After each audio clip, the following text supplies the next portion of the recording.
अयोध्या में चढ़ावा चोरी की जांच के बीच बड़ी जानकारी सामने आई है। एसआईटी सूत्रों के मुताबिक अनिल मिश्रा को ही साजिश करता पाया गया है और इस बीच पुलिस ने 2 आरोपियों को फिर से रिमांड पर ले लिया है। वहीं आरोपियों के मकान पर बुलडोजर एक्शन भी लगभग पक्का हो गया है।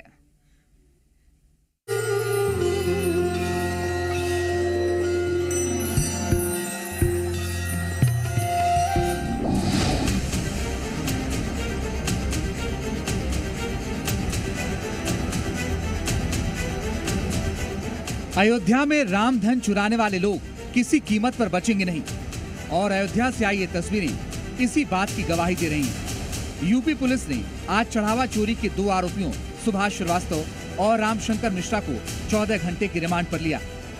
इससे पहले ही योगी फोर्स ने इन दोनों से सवालों की लिस्ट तैयार कर रखी है। आखिर महापाप की पाई का हिसाब जो करना है।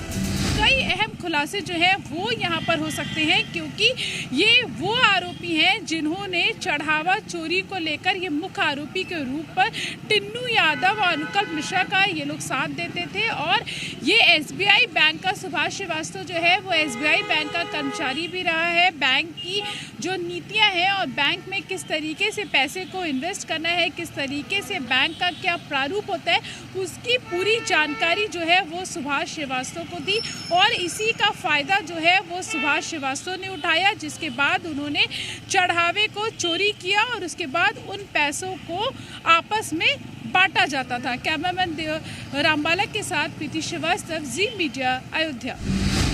आपको जानकर हैरानी होगी कि सुभाष श्रीवास्तव को भ्रष्टाचार के आरोप में एक सरकारी बैंक से निकाला गया और राम मंदिर में इसने चढ़ावे की गिनती के काम में जगह बना ली। खास बात यह है कि सुभाष श्रीवास्तव राम मंदिर में मुफ्त सेवा देता था ताकि चढ़ावा चोरी के काम को बिना किसी बाधा के जारी रखा जा सके और भगवान राम के नाम पर चढ़ावे की चोरी होती रहे। इस बीच एसआईटी सूत्रों के हवाले से बड़ी खबर ये आ रही है कि एसआईटी ने भी अनिल मिश्रा को ही साजिश के लिए जिम्मेदार ठहराया है। अनिल मिश्रा को राम मंदिर ट्रस्ट से पहले ही बाहर किया जा चुका है। अनिल मिश्रा पर ट्रस्ट में 125 से ज्यादा भर्ती करने का आरोप लगा है। बैंक के कहने के बावजूद अनिल मिश्रा ने कर्मचारियों को बदलने नहीं दिया और तो और अनिल मिश्रा पर कमीशन खाने का भी आरोप लग रहा है।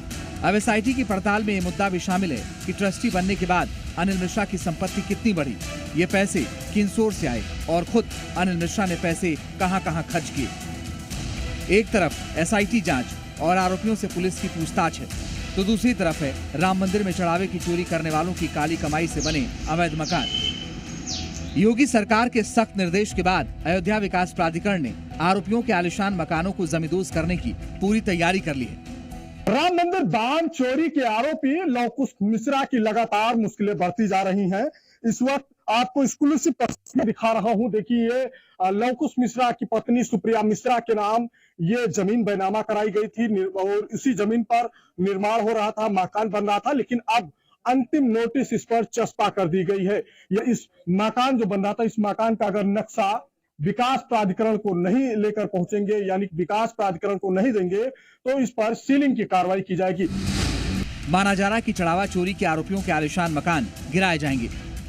लवकुश के निर्माणाधीन मकान पर आखिरी नोटिस चस्पा कर दिया गया है और वो अब तक दस्तावेज नहीं पेश कर पाए हैं। प्रशासन के नोटिस की मियाद भी आज ही पूरी हो रही है। अगर पुख्ता दस्तावेज नहीं मिले तो बुलडोजर चलेगा। दान के पैसों से लवकुश और अनुकल्प दोनों पर घर बनाने का आरोप है। बहरहाल अयोध्या में भगवान के घर चोरी का मामला आगे बढ़ता जा रहा है। चोरी के आरोपों के बाद जांच की आंच आगे बढ़ रही है। अब इस केस में कई सवालों का जवाब मिलना बाकी है। मसलन ये चोरी का धन कहां बचा, क्योंकि योगी आदित्यनाथ ने शुरुआत में ही कह दिया है, दोषी चाहे कोई भी हो बचेगा नहीं। प्रीति श्रीवास्तव के साथ ब्यूरो रिपोर्ट, जी मीडिया।